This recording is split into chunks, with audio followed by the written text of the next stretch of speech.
Tout d'abord, merci beaucoup, Olga, d'être là. C'est un grand plaisir. On a eu l'occasion de se connaître dans le cadre d'une formation. Et puis, j'ai été impressionné par ce que tu fais à l'université, par ta recherche et bien sûr le lien avec la médiation. Donc, nous faisons des webinaires qui sont en lien avec la médiation. Et bah, ça se prêtait tout naturellement pour faire quelque chose avec toi. Donc, voilà, tu vas nous parler de cette étude qui avait été publiée dans la revue Cortex et qui mesure l'effet de la médiation sur le plan comportemental et cérébral. Et on a intitulé ce webinaire La médiation est bonne pour votre cerveau, même si nous, les médiateurs et les médiatrices, on le savait depuis longtemps, mais là, c'est bien que ça soit prouvé scientifiquement. Et voilà, donc Olga, tu es avec la Technische Universität Dresden et aussi à l'Université de Genève. Merci encore une fois d'être là. Et pour les participantes, les participants, alors vous pouvez poser vos questions. Il y a dans la barre latérale, dans la barre de commande, il y a un bouton qui s'appelle Q&R. Et si vous cliquez là-dessus, vous pouvez poser vos questions. Et puis, si c'est OK pour toi, Olga, si c'est quelque chose qui est en lien avec ce que tu es en train de dire, peut-être je te poserai la question. Sinon, on les garde pour la fin. On verra, mais on fasse ça de manière un peu interactive. Et quelqu'un a posé la question dans le chat si on peut avoir une attestation de formation. Oui, je peux faire ça. Pas de souci. Voilà, la médiation est bonne pour votre cerveau. On est parti. Ok, super. Merci pour l'introduction. Et donc voilà, aujourd'hui, j'aimerais bien vous présenter notre recherche sur les effets de la médiation. Et pourquoi est-ce qu'on a fait ces recherches-là? C'est parce qu'il n'y avait pas de recherches auparavant qui ont testé vraiment l'effet causal de la médiation. Donc malgré le fait que je pense on sait tous que la médiation peut être bonne, il faut quand même le prouver. Donc, c'est pour ça qu'on a fait deux études que je vais vous présenter aujourd'hui. Alors, pourquoi j'arrive pas? Je vais juste voir pourquoi le PowerPoint n'aime pas avancer.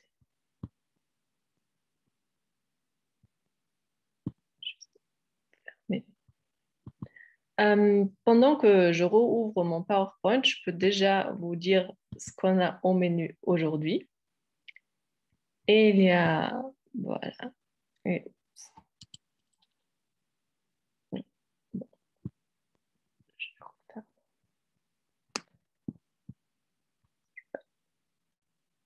est-ce que vous voyez mon écran? Non, là, vous voyez tout mon écran, non? Oui, là, on a l'ensemble. Je pense que si tu lances la présentation, normalement, ça doit être bon. Oui, mais je n'ai pas pu avancer. Donc, je pense que je vais faire comme ça pour que vous ayez ouais, quand même les slides.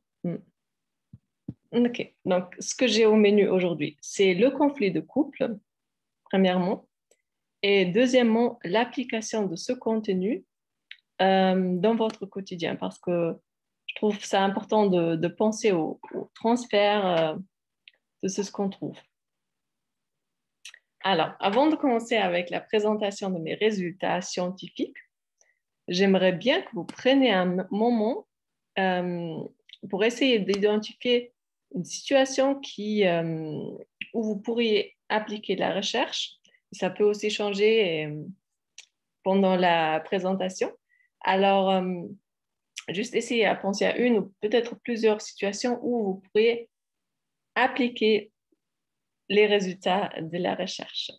Et bien sûr, n'hésitez pas à poser des questions. Okay. Alors, le conflit de couple. J'aime bien cette image parce que, voilà, il y a le téléphone qui sonne, la femme, elle dit, est-ce que je peux te rappeler, on est en train d'avoir notre dispute préférée. Et ce qu'on sait sur les couples, c'est que les disputes qu'ils ont d'habitude sont souvent assez stables. Et c'est pour ça qu'on a utilisé le couple comme modèle. Parce que c'est difficile d'avoir un conflit peut-être au sein d'une entreprise dans le laboratoire. où il y a peut-être des problèmes parce que la personne est quand même employée ou une personne est peut-être employée ou dépendante de l'autre, pendant que c'est assez facile d'évoquer un conflit de couple au sein du laboratoire. Voilà. Alors, les travaux que je vais présenter ont été menés principalement par mes deux doctorants, par un doctorant et une étudiante en master. Et c'est François Bougatch qui est aussi médiateur, qui était intéressé à vraiment étudier les impacts de la médiation.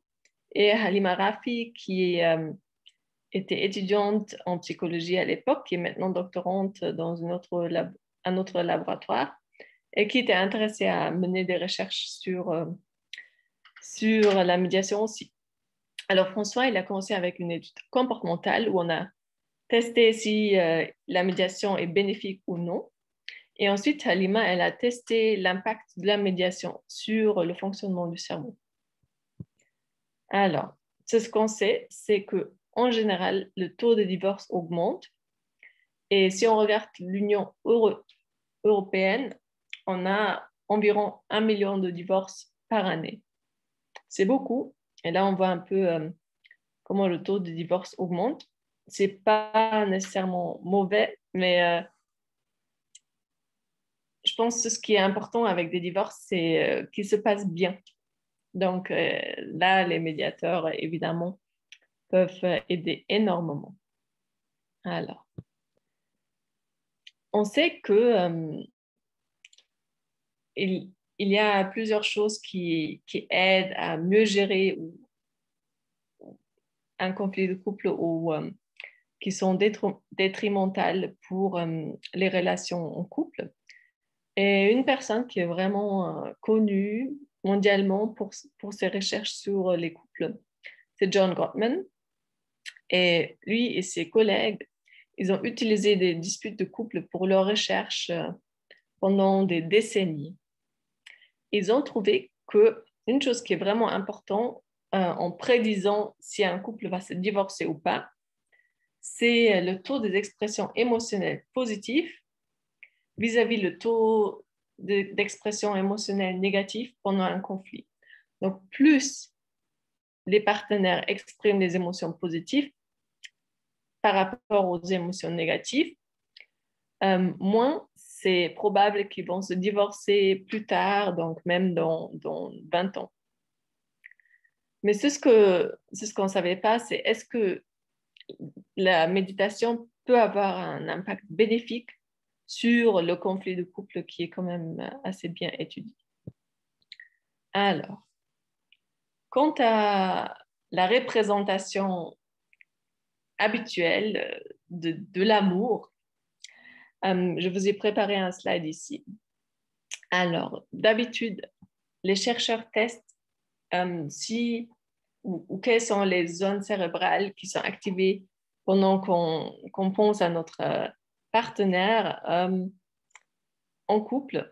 Donc, ils ont trouvé plein de choses, mais comment ils le testent, c'est assez difficile à tester parce que si on veut savoir quelles sont les zones du cerveau qui sont activées, on met les participants dans un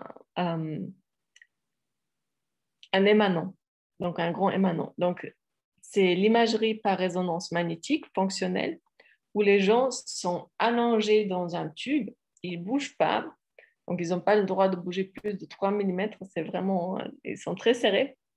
C'est difficile de recréer des situations quotidiennes où on est en interaction avec son partenaire en couple. Donc, afin de tester quand même quelles sont les activations cérébrales pendant qu'on pense à son partenaire, les chercheurs ont décidé de prendre plutôt des photos du partenaire et de tester quelles sont les activités cérébrales quand on regarde des photos de son partenaire, comme une approximation à la vraie vie.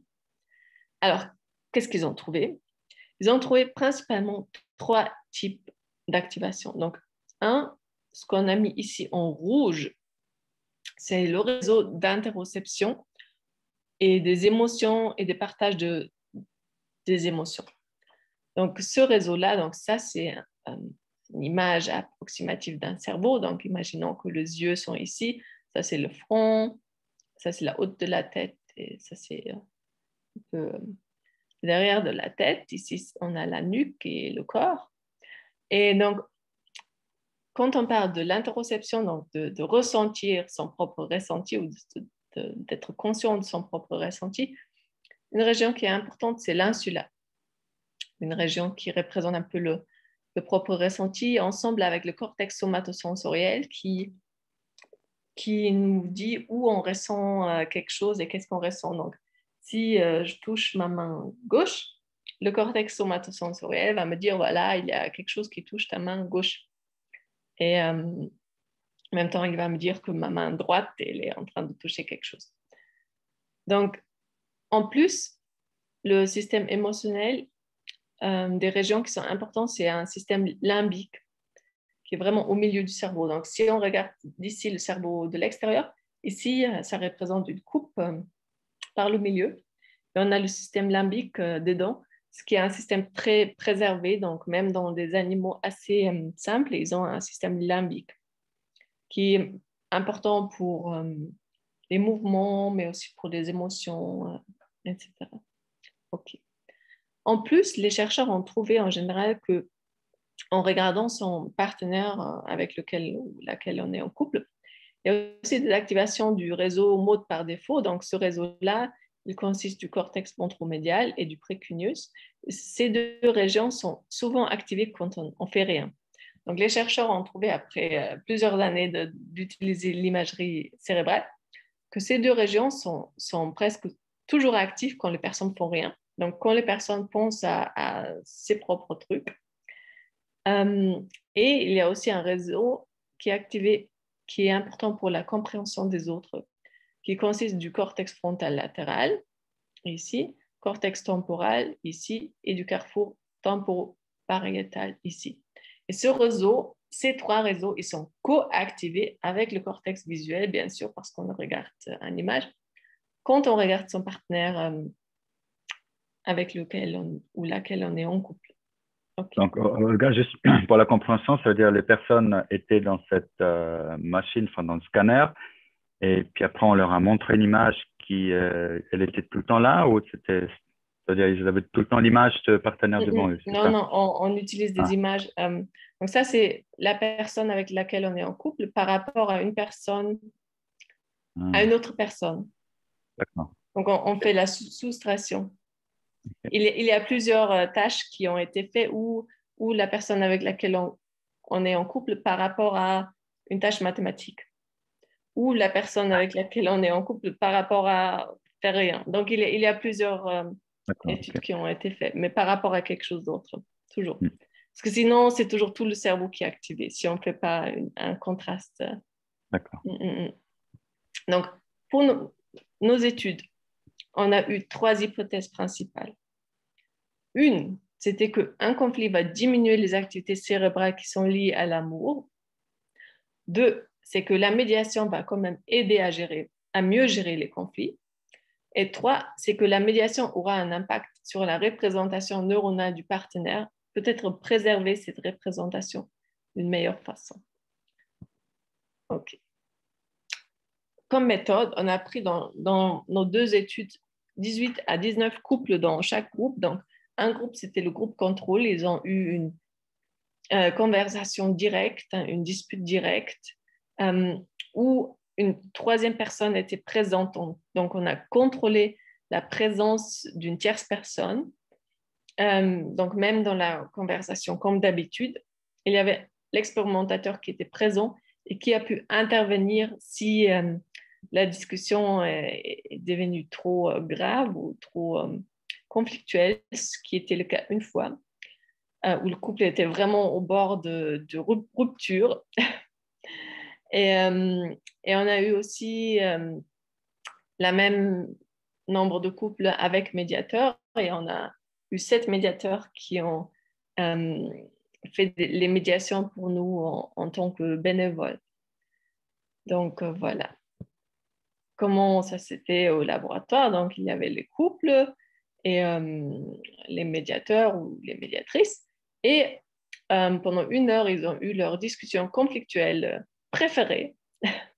Et c'était vraiment, les thèmes étaient différents pour chaque couple, mais les thèmes, et ça m'a touché beaucoup, que les couples ont vraiment discuté les thèmes qui sont pertinents. Donc, ils ont discuté de leur vie sexuelle, des parents de l'autre, de leur... de faire des tâches ménagères, etc. Ils étaient vraiment assez ouverts, malgré le fait qu'on les a filmés, malgré le fait qu'ils étaient en laboratoire, etc. Donc, on sait que ça marche assez bien d'avoir un conflit qui ressemble à la vraie vie. Donc, qu'est-ce qu'on a fait en termes de méthode? On a utilisé des questionnaires, ensuite le conflit, ensuite le questionnaire. Et le questionnaire était sur les émotions positives et négatives, le sentiment d'être proche, la satisfaction avec le processus et le contenu, les accords ou désaccords et la résolution de conflits. Et dans l'autre étude, donc l'étude sans IRM était comme ça, et l'étude avec IRM, on a fait l'IRM après les questionnaires, ce qui était là en animation, mais ce que vous ne voyez pas, mais donc questionnaire, étude IRM-F, conflit IRM-F. Donc, on les a testés 2 fois pour voir le changement des activités cérébrales après le conflit par rapport aux activités cérébrales avant le conflit. Donc, la tâche qu'on a utilisée dans l'IRM, donc ça, c'est un IRM, c'est très grand. Ici, on pose la tête, donc vous voyez un peu la tête, et ça, c'est à peu près la taille d'un être humain adulte, donc plus ou moins 2 mètres. Et la personne est ensuite mise dans cette machine. Et nos participants regardent leur partenaire. Donc ça, ce sont des images génériques, donc ce n'étaient pas nos participants. Ensuite, ils ont regardé une croix de fixation. Ensuite, ils nous ont indiqué un peu leur ressenti, donc plutôt content ou plutôt pas content quand ils ont vu leur partenaire. Ensuite, il y avait une tâche mathématique où ils ont compté à l'arrière. Ensuite, ils ont vu une personne neutre. Ensuite, ils ont vu une tâche de fixation et ça changeait comme ça. Ils ont vu aussi leur partenaire et la personne neutre avec différentes expressions faciales, donc en souriant ou pas en souriant, et, comme ça, ou montrer un peu de côté pour varier un peu ce qu'ils sont en train de percevoir.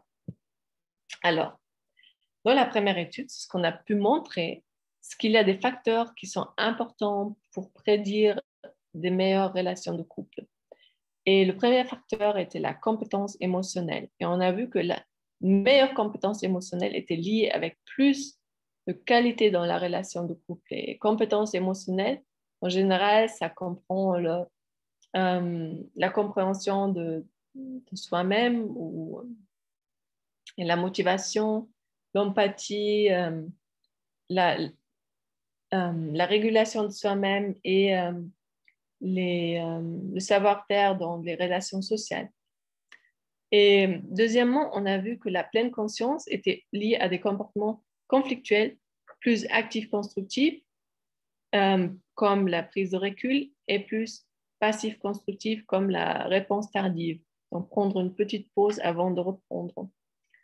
Et la pleine conscience, c'est un peu, en général, c'est un peu la capacité de payer attention à ce qui arrive maintenant, à ce qui est présent maintenant, sans être trop dans ses pensées, dans la projection dans le futur ou dans le passé, être vraiment présent à ce qui est là maintenant.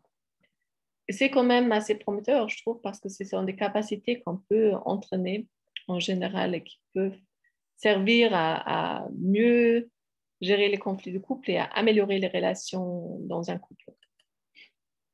Donc, dans la première étude de François, on a aussi vu que la médiation a des effets bénéfiques. Donc, il y avait une amélioration de la résolution de conflits lors de la médiation par rapport à la négociation comme d'habitude. Donc, il y a eu plus d'accords dans la condition avec médiateur que dans la condition de contrôle. Et le rapport de chance de parvenir à un accord était 1,4 fois plus élevé dans la condition avec médiateur par rapport à la condition de contrôle. Donc, malgré le fait qu'on a eu juste une médiation, c'était quand même assez assez bien pour arriver à un accord, même préliminaire. Donc, on a aussi vu des changements dans les ressentis. Donc, on a vu que ici, en blanc ou en gris, on ne va pas très bien, mais c'est pas. On a le groupe contrôle qui n'a pas trop changé en termes des émotions positives ou négatives. On voit que la groupe de médiation a augmenté ces émotions positives, où il y avait une tendance à augmenter les émotions positives et à diminuer les émotions négatives. Et vu qu'on sait que c'est bien d'avoir un taux des émotions positives plus élevé par un taux des émotions négatives, on pense aussi que c'était des effets bénéfiques des médiateurs sur les expressions ou les émotions dans le couple. Regarde, donc ça veut dire concrètement, tu dis donc les chances de parvenir à un accord 1,5 fois plus élevé par rapport à une négociation, ça veut dire par rapport à les laisser seuls avec Oui, médiateur. par rapport à les laisser seuls. D'accord, ok. La condition de contrôle. Donc, négociation ou conflit de couple comme d'habitude.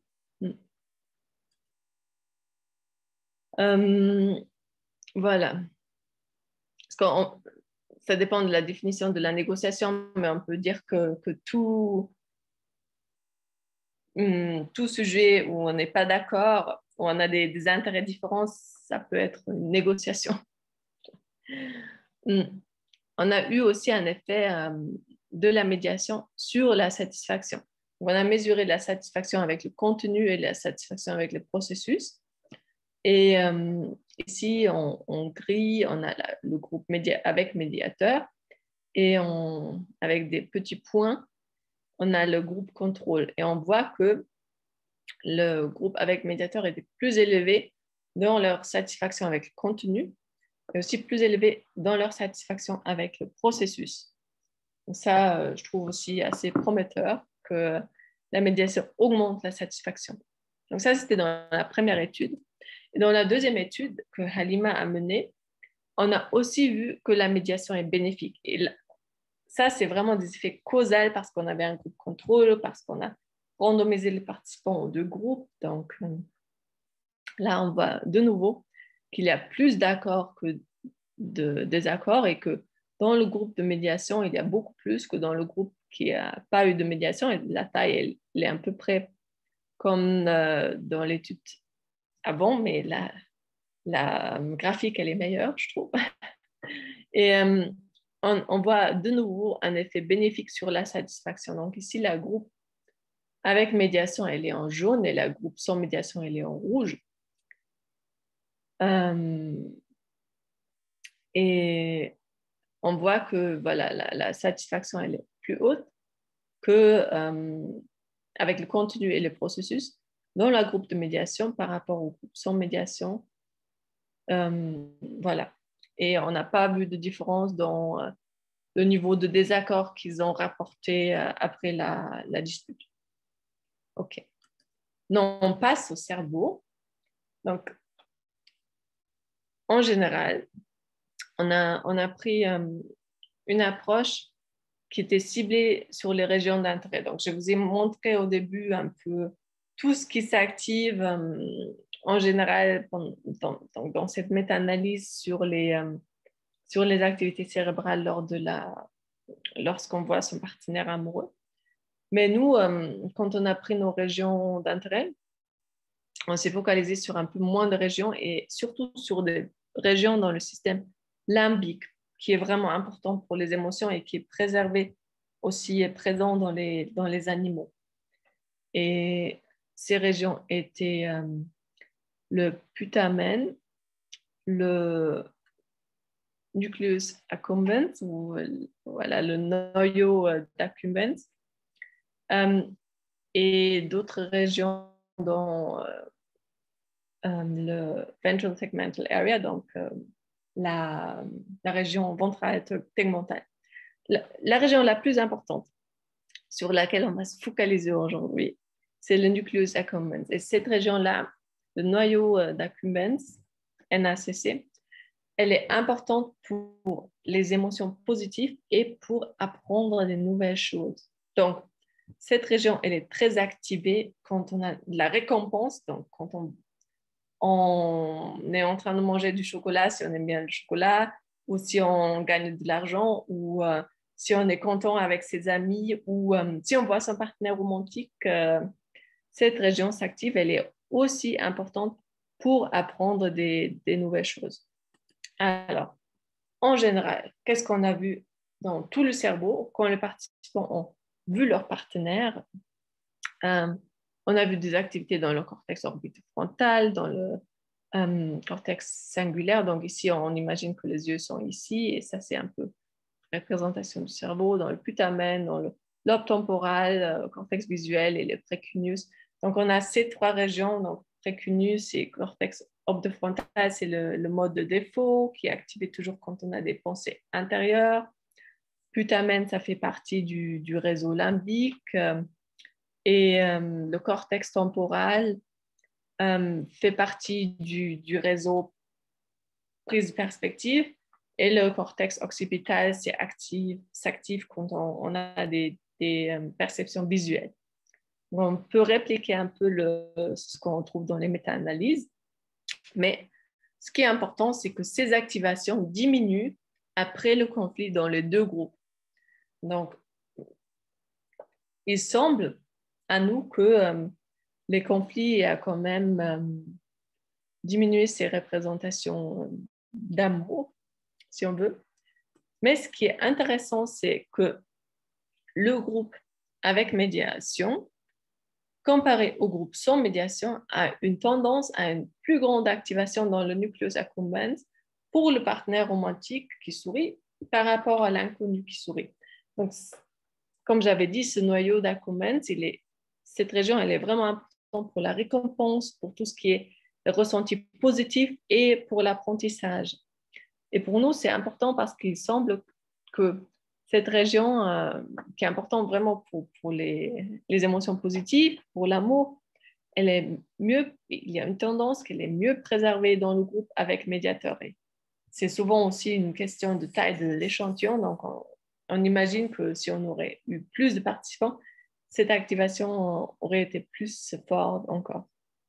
Est-ce qu'on a aussi trouvé que la même activation pour le même contraste dans l'IRMF qu'on a pris, après le conflit, était corrélée à une plus grande satisfaction avec le processus et avec le contenu. Donc, plus les participants dans les deux groupes ont activé cette région, le nucleus accumbens, quand ils ont vu leur partenaire romantique en train de sourire, ils étaient plus satisfaits avec le processus et plus satisfaits avec le conflit. Donc, il semble que cette région, elle représente vraiment quelque chose en lien avec la satisfaction, avec c'est bien passé la discussion conflictuelle et en général avec la récompense et l'amour. Donc, c'est pour ça qu'on a eu la conclusion que la médiation, elle est bonne pour votre cerveau parce qu'elle aide à préserver quand même les activités cérébrales qui sont liées avec les émotions positives, avec les émotions liées à l'amour, avec les activités cérébrales liées à une satisfaction, même avec une discussion conflictuelle. Alors, quelles sont les conclusions qu'on peut en tirer?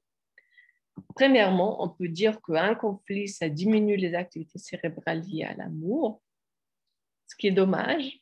Donc, ça serait bien d'essayer de le préserver. Deuxièmement, on sait qu'il y a une évidence causale que la médiation aide à gérer les conflits et qu'on a pu montrer ça dans 2 études indépendantes où les participants étaient randomisés. Donc, la méthodologie était vraiment très stricte, comme dans des études où on teste des médicaments. Et on sait que la médiation aide à avoir plus d'accords et plus de satisfaction avec le processus et avec le contenu dans les 2 études qui sont indépendants. Donc, il y avait des couples différents. Et troisièmement, on a vu que la médiation change la représentation neuronale du partenaire et qu'elle a tendance à augmenter l'activité du nucleus accumbens, qui est important pour la récompense et les émotions positives. Donc, nous, on pense que c'est assez important de montrer ça. Et j'aimerais bien prendre un peu de temps à dire un énorme merci à tous les médiateurs qui nous ont aidés. Donc, Victoria Aversano, Richard Hill, Christophe Imos, Jeremy Lang, Alexis Lafranchi, Isabelle Laurier, Fernanda Salina et Birgit Samet-Glasner, qui ont fait les médiations sans récompense et juste parce qu'ils ont pensé que c'était important de tester ça d'une manière vraiment stricte et de prouver les effets de la médiation causale. Voilà. Donc maintenant, je peux prendre d'abord vos questions, mais ensuite, s'il y a des questions sur le contenu, et ensuite, peut-être on peut passer à discuter un peu l'application du contenu dans votre quotidien. Donc, voilà, peut-être on commence avec les questions. Merci Olga. Alors, moi j'avais noté deux, trois choses, donc c'est vrai que tu avais répondu. J'avais noté qu'est-ce qu'on entend par médiation. Peut-être, bon là, comme j'ai vu les noms et puis que j'en connais une partie, donc je sais comment ils travaillent, mais peut-être la durée, donc c'était une séance d'une heure, tu avais dit, je crois. Mhm. D'accord. Donc ça veut dire même après une séance d'une heure, ça a déjà eu cet impact-là. Oui, ce qui est assez étonnant, je trouve. D'accord. Et puis l'autre question, je ne sais pas si tu vas en parler dans la deuxième partie, mais je me disais que tout ça, c'est vraiment impressionnant. Et puis c'est avec des chiffres comme ça, des statistiques pour montrer tout ça, c'est bien sûr important et utile pour les médiateurs. Après, je me disais à un certain moment, c'est vrai que c'est assez scientifique, c'est assez technique tout ça. Est-ce que la conclusion, qui peut-être est évidente, mais peut-être aussi un peu simpliste, est-ce que ça veut dire ça aussi, ça augmente la qualité de vie? Si on dépasse un peu le côté un peu scientifique, est-ce que les gens, ça veut dire ils seront mieux après? Bon, ça serait intéressant à le tester plus tard, mais donc là, on voulait d'abord montrer ou tester si la médiation, elle marche ou pas. Donc, Ouais. c'était vraiment de premières études, mais je pense que ce serait important de faire plus d'études sur la médiation et sur l'impact de long terme de la médiation. Donc, ce serait bien de faire vraiment des suivis, de prendre les gens qui sont dans des médiations qui sont pas seulement une heure, mais vraiment régulièrement, sans suivi d'un Ouais. médiateur jusqu'à ce qu'ils ont l'impression que le conflit est plus ou moins résolu. Et ensuite, tester si ça impacte la qualité de vie. Mais on sait en général, on sait que les couples qui sont en désaccord et le désaccord en couple, ça a des impacts très détrimentaux sur la santé des personnes Mm. qui sont dans le couple. Donc, on dort pas bien si on a beaucoup de conflits et on sait que le sommeil, c'est Je connais ça. vraiment important pour la santé. Donc, la qualité du sommeil, elle est impactée. En général, le système immunitaire, ça, il est plus bas lorsqu'on est en conflit en couple. Donc, ça, surtout dans le temps actuel avec la pandémie, et je pense qu'on est tous conscients de l'importance du système immunitaire. Et troisièmement, ça n'a pas seulement des impacts sur le couple lui-même, mais aussi ça a des réverbérations sur le cercle social plus large, donc dans la Mm. famille, donc les enfants, les parents, les beaux-parents qui sont peut-être impliqués, les frères et sœurs, ensuite sur le cercle d'amis. Euh, et comme ça, on peut vraiment sentir les réverbérations des conflits d'une manière vraiment assez importante et très, très large. Donc, je Mm. pense si on arrive à résoudre un conflit de couple, on peut être sûr ou à améliorer la relation de couple, on peut être sûr qu'on a fait quelque chose de bien, pas seulement pour ce couple-là, mais pour leur entourage social, y compris la famille, la plus grande famille, le cercle d'amis, la Mm. société, ils sont peut-être plus efficaces au travail parce qu'ils ne sont pas émotionnellement impactés par le conflit. Donc, il y a vraiment toute une série de choses qui est reliée avec la relation en couple. Mm. Hmm, tout à fait. Ouais, c'est l'approche systémique. Bien, ouais, on peut avancer. Donc, pour les participants, n'hésitez pas à continuer à poser des questions. Mm. Peut-être, oui, on prend du temps pour les questions maintenant. Alors là, j'en ai plus. OK. Tu peux continuer. Alors, j'aimerais bien faire l'exercice avec vous maintenant. Donc, peut-être on pourrait partager le groupe en deux et faire une sorte de discussion dans le petit groupe. Comment est-ce que vous pensez appliquer le contenu de la recherche dans votre vie quotidienne ou dans votre travail en tant que médiateur ou dans votre travail en général? Oui. Donc, peut-être on peut prendre autour de 10 minutes cet exercice et dans le groupe, dans le groupe de trois, vous pouvez déjà nommer une personne qui pourra faire le rapport et relier ça aux Oui. autres. Sauf que là, on est dans le format webinaire de Zoom et je crois les petits groupes, il n'y en a pas ici. Non? C'est la version spécifique pour les webinaires. OK. Donc, après, on peut discuter dans le chat. OK. Normalement, ça doit être possible. Je ne sais pas si les participants peuvent poser des questions aux autres participants, partager avec tout le monde. Sinon, on partage avec les panélistes et puis nous, on peut les lire. Et j'ai reçu une autre question maintenant. Mm. Alors, est-ce qu'on peut Peut-on préciser? préciser quel type de médiateurs sont intervenus, c'est ça? Oui, ah, tu vas aussi. Ok, super. Ouais. Ouais, OK. Oui, et ce n'étaient pas des médiateurs qui étaient spécialisés sur la médiation familiale. Donc, c'est une raison de plus pour être vraiment impressionné que ça a si bien marché. Donc, ce n'était pas des médiateurs formés en médiation familiale, mais surtout des médiateurs formés en médiation commerciale. Ils ont utilisé les mêmes techniques et la plupart des médiateurs ont quand même une approche de médiation facilitative, donc pas plutôt directive qui prennent des décisions ou qui sont très actifs, mais vraiment plutôt facilitative, qui donnent l'espace au couple et qui gèrent plutôt un peu le processus qui est d'assurer que chaque personne a suffisamment de temps à s'exprimer, etc., et que le processus se passe bien, plutôt que de prendre un peu le rôle du juge, Mhm. pour ainsi dire. Mm. Mais c'était trop court pour faire une médiation transformative, hein. Ouais, justement, je pense que ça, c'est important à dire que c'est tout ce que tu as montré, les impacts, c'est après une seule séance d'une heure. C'est vrai que c'est peu, hein. En une Ouais, séance ouais. de médiation familiale, on n'a même pas encore sorti les vraies problématiques, hein.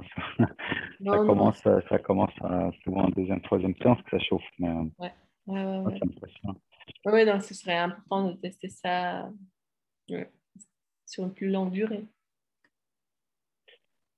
Alors, est-ce que tu veux reposer ta question pour voir s'il y a des personnes qui aimeraient Oui, répondre dans le chat? oui, oui. Donc, ce que je trouve important, c'est de réfléchir à comment on peut appliquer les résultats dans la vraie vie. Donc, soit la vie quotidienne, soit le travail. Et peut-être il y a une ou deux choses où vous pensez, ah oui, ça, je vais retenir pour mon propre travail, pour ma pratique.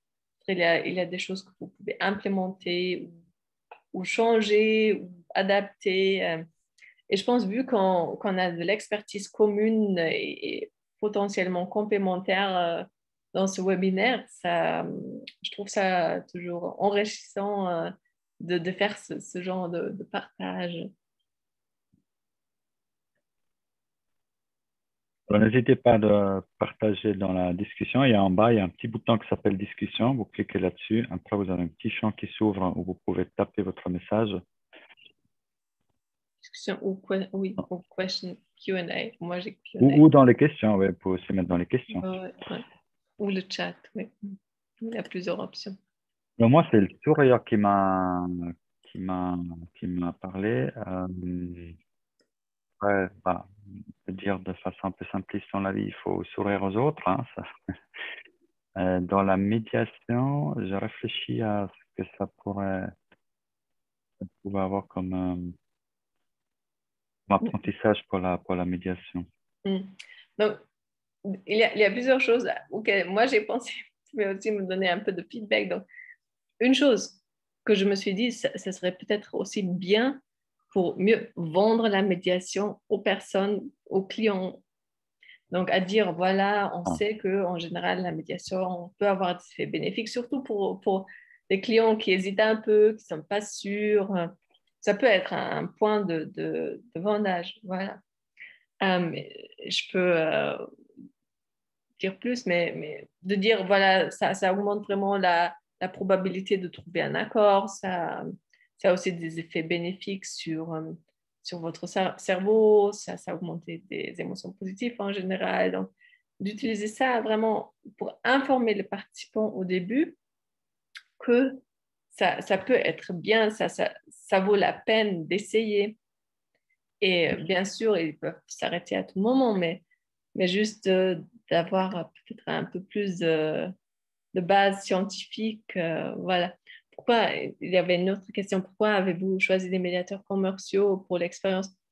Euh, on a demandé d'une manière assez générique qui sont les médiateurs qui veulent faire des bénévoles et on a eu ces 7 médiateurs qui ont dit oui, voilà, on le fait. Et on a pensé que c'est assez peu importe, bon, peut-être les médiateurs qui sont experts en médiation familiale auraient été encore mieux, mais je pense une médiation d'1 heure où il s'agit vraiment de faire ça d'une manière facilitative, c'est quand même quelque chose de générique et on a pris aussi le conflit de couple comme un modèle assez générique. Donc, on a pensé que oui, c'est vrai que la médiation en entreprise, si on va plus dans les détails, ça va être différent d'une médiation familiale, etc.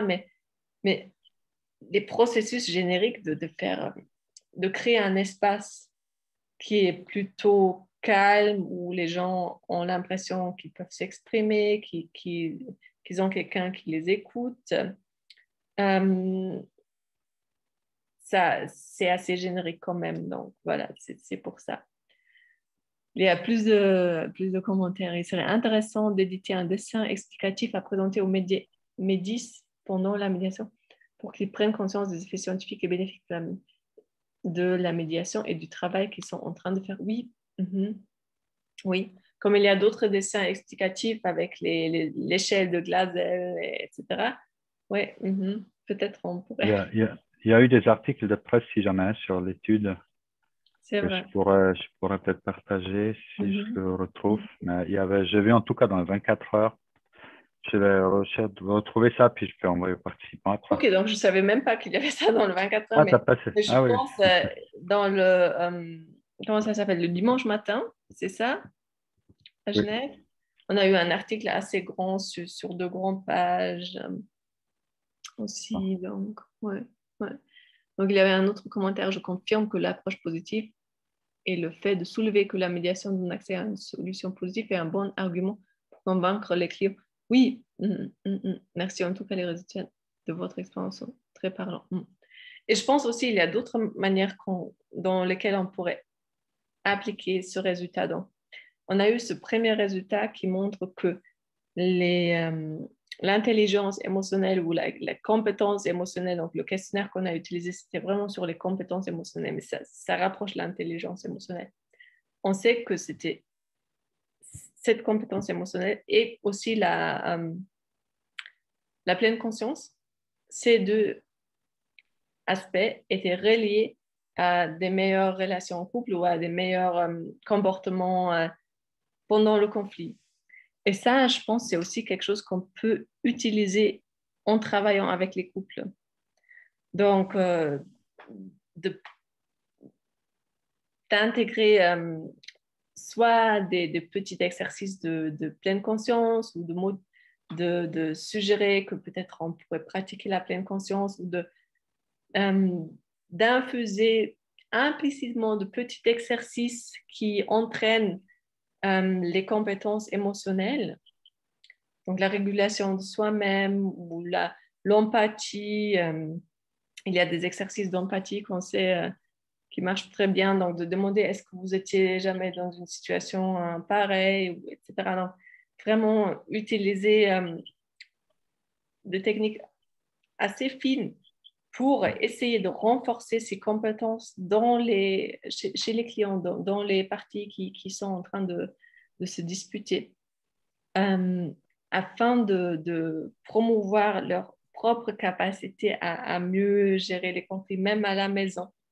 Donc ça, pour moi, c'était un deuxième takeaway où je pense ça vaut la peine d'essayer de l'implémenter dans le quotidien, voir qu'est-ce que ça donne, même expliquer un peu le différentes options pour le comportement actif constructif ou le comportement passif constructif, de prendre un break, d'écoute active. Donc, vraiment faire un peu d'éducation pendant le processus et peut-être aussi dire ouvertement qu'on sait que ça améliore certains aspects de la relation ou que ça améliore la capacité à mieux résoudre les conflits et que afin de vraiment motiver les participants à essayer d'apprendre ou de travailler sur ces capacités qu'ils ont de toute façon, mais qu'ils peuvent renforcer. Donc, une question, est-ce que les couples étaient-ils séparés ou seulement en conflit? Donc, on a eu des couples qui étaient assez satisfaits. Donc, c'était des couples qui ont vécu ou qui ont été ensemble au moins une année, mais c'était des couples très divers. Donc, on a eu tous les âges, plus souvent des jeunes, mais on a eu aussi des couples âgés. Et ils étaient normaux. Donc, c'était des couples qui n'étaient pas en train de se séparer ou en train de se divorcer. Et c'est vrai que ça, c'est une des critiques le plus fort et une des choses qu'il faudrait faire dans le futur, c'est de tester vraiment si ça marche aussi bien dans le couple qui sont vraiment au bord d'une rupture ou qui sont déjà en train de se séparer ou déjà séparés. Et comment est-ce qu'on arrive à récupérer ça? Parce que c'est vrai que la situation de départ, c'est vraiment différent si l'amour est plus ou moins parti. Mm. C'est juste. Donc, il y a beaucoup de travail à faire, beaucoup de travail à faire. Et notre étude, c'était vraiment qu'une première étude à démontrer les effets causaux de la médiation et à tester son impact sur le cerveau. Mais le champ, il est grand ouvert parce qu'il y a encore mille choses à faire. On compte sur toi en tout cas, ouais, ton équipe. Bien. Alors là, j'ai plus de questions. Est-ce que tu avais encore une partie? Je peux aussi parler. Oui, voilà. Là, il y a notre question avec les couplets étudiés.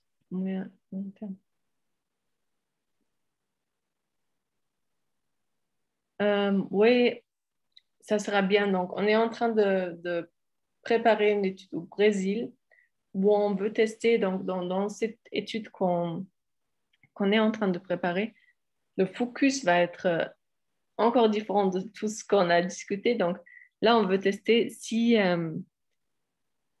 les, ou les, comment dire ça, si les techniques du médiateur font une différence. Donc, vraiment aller plus profondément dans les techniques qui sont appliquées par le médiateur et dans les compétences que le médiateur euh, vient avec et utilise dans les médiations pour tester qu'est-ce qui fait la différence, pour aller vraiment plus profondément dans ça, avec l'idée de pouvoir mieux informer aussi la formation des médiateurs.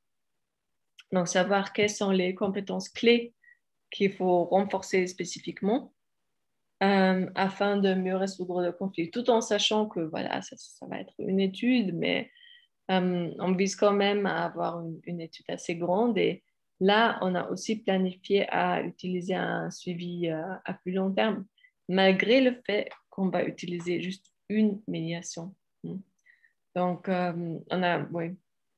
Mais ça serait bien de faire vraiment des, des études avec plusieurs médiations, etc. Donc, ouais. Donc, on avance petit à petit et avec de petits pas. Est-ce que tu as peut-être une idée sur, sur la mise en place de la salle? Est-ce que là, on peut déduire quelque chose de cette étude?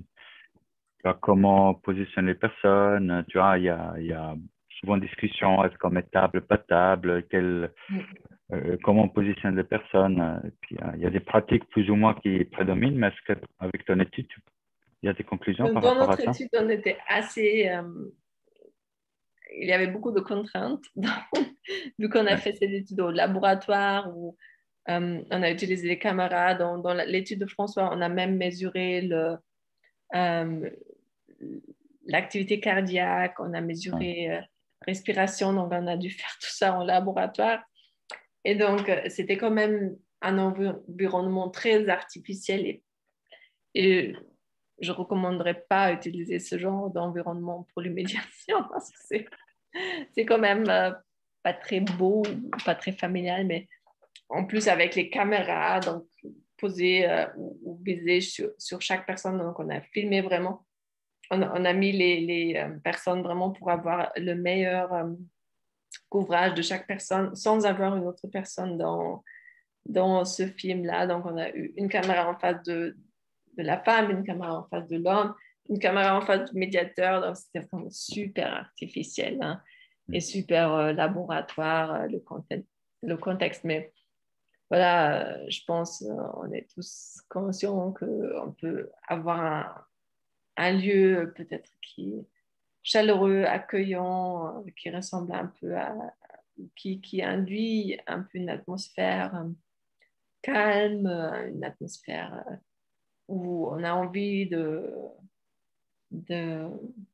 oui, ou une atmosphère qui provoque plutôt des émotions positives. Donc, ce qu'on peut faire afin de provoquer ce genre d'émotions positives, ça peut aider. Et s'il n'y a pas plus de questions, moi j'avais aussi préparé une deuxième partie, mais je ne vais pas peut-être montrer les slides, mais je pense qu'il y a des choses qu'on a aussi testées dans nos recherches sur le conflit qui peuvent être intéressantes pour vous. Donc, une chose qu'on a trouvée, c'est que le fait de penser au futur, ça augmente le comportement prosocial. Donc, ça, c'était une étude où on a testé l'effet causal de juste penser pendant une minute au futur comparé à une condition où les participants ont nommé des animaux pendant une minute. Et on a vu que statistiquement, c'était fort l'effet, c'était significatif que le groupe qui a pensé au futur pendant une petite minute a eu des comportements prosociaux dans un jeu sur ordinateur avec des personnes inconnues, beaucoup plus forts que le groupe qui a nommé des animaux. Et on a aussi vu qu'en général, les personnes qui pensent au futur ou au passé d'une manière plus positive dans leur quotidien montrent aussi plus de comportements prosocial dans leur quotidien.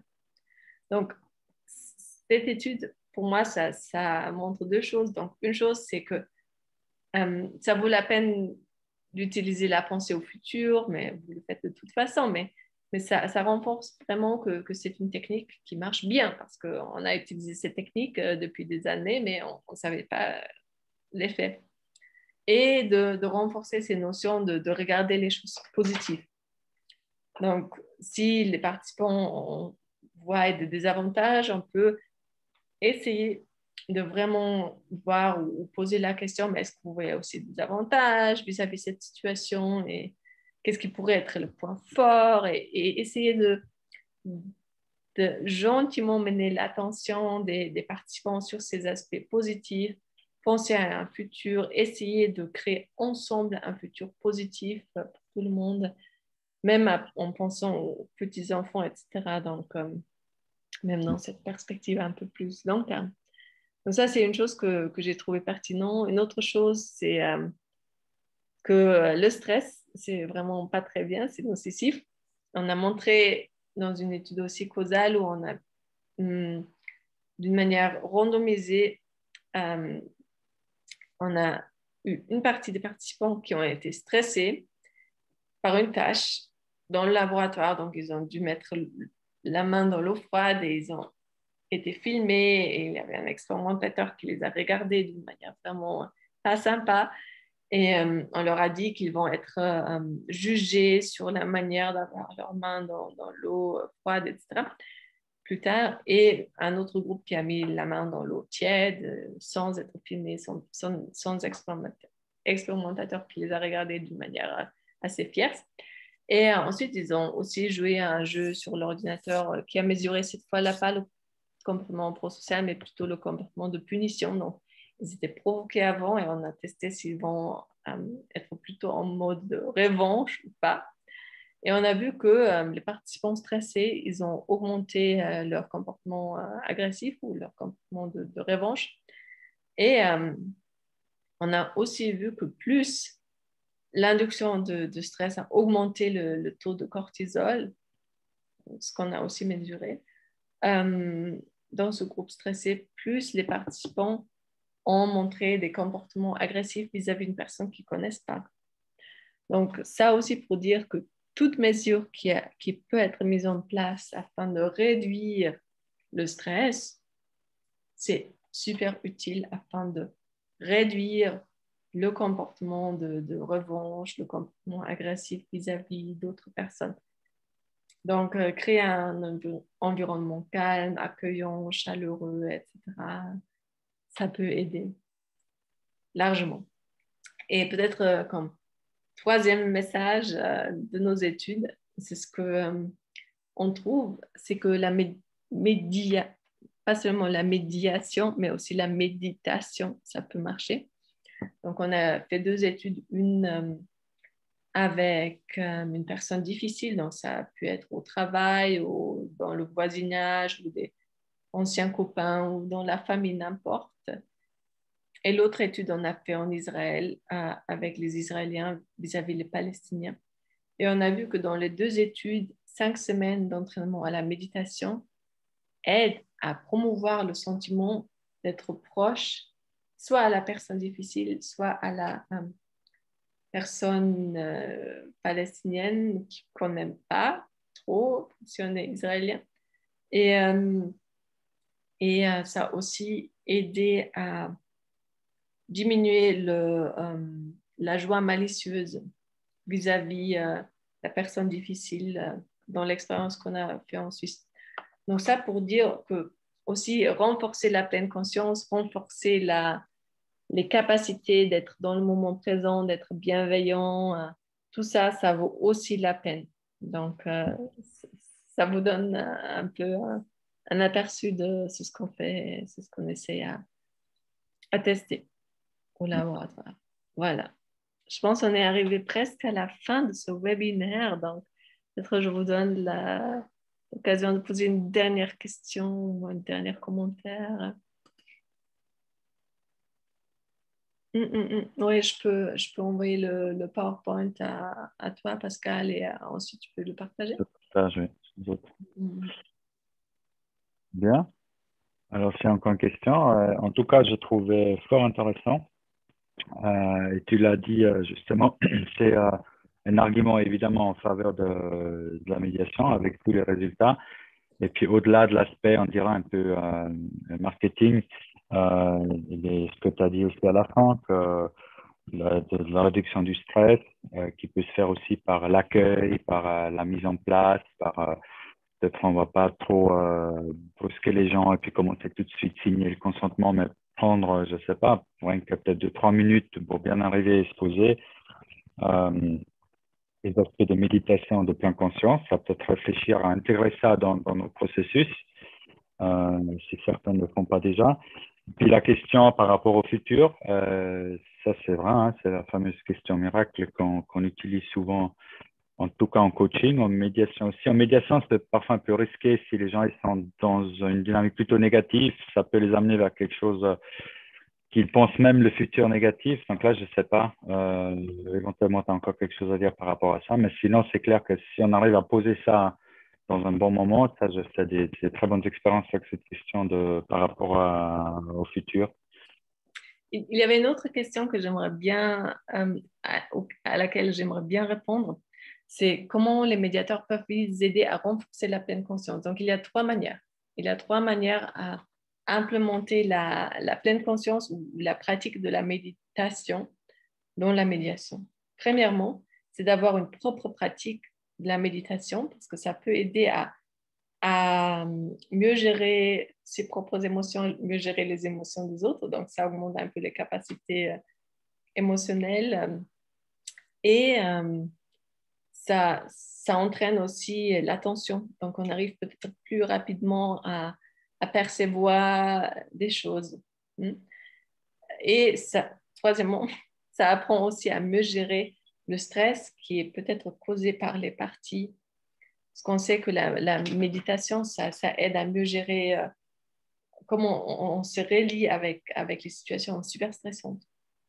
Donc, ça, c'est premièrement. Deuxièmement, on peut, d'une manière très implicite, infuser de petits mini-exercices dans la médiation. Donc, je ne dirais pas, oh, oui, là, on va prendre 15 minutes afin de méditer ensemble, peut-être pas.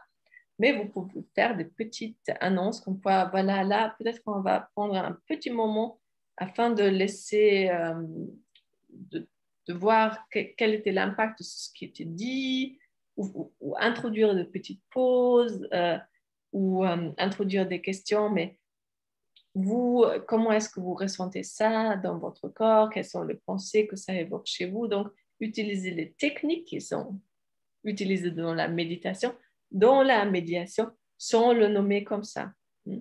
Et troisièmement, c'est de faire vraiment de petits exercices de méditation avec le couple, mais ça, j'utiliserai seulement avec les couples qui sont peut-être en train de méditer déjà. Donc, si ce sont vraiment les fans de la méditation, vous pouvez faire ça plus explicitement. Voilà, pour répondre à cette question. OK. Là, on est arrivé à la fin, je pense. Oui, tout à fait. Merci beaucoup, Olga. Merci à C'était vous. très passionnant. Bon, merci à vous pour les questions, les commentaires et je vous souhaite un bon après-midi et déjà un bon week-end et n'hésitez pas à rester en contact ou voilà, faire un suivi avec moi si jamais.